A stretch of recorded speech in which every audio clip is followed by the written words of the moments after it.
So here we are, sort of forced 9 gales in the middle of Gary's garden. It's actually been very good. A few people didn't believe that we didn't think we had people thinking we went to B&Bs. We survived on Spanish brandy and Cuban cigars. We're now drinking Kenyan roast coffee. Bit of last night's cigar left. Tent's a bit of a mess, a bit dishevelled, but it's quite warm. Slept in all my clothes. A brand new sleeping bag. It's all fantastic actually, it's all very good.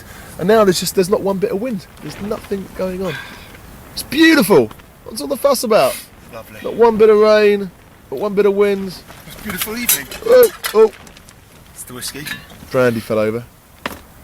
Pulled some birds. They were virgins. See what I did there? Nice.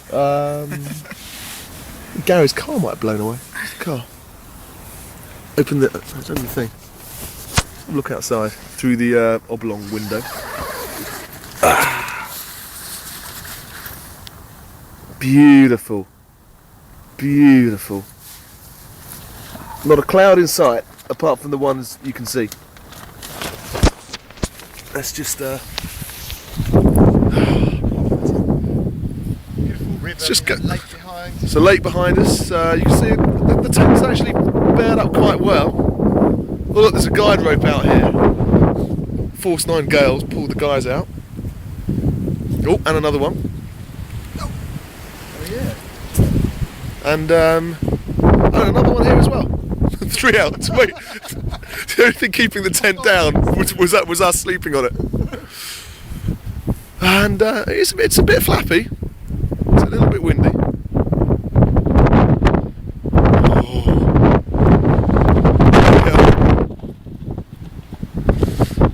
Taking it down is going to be fun.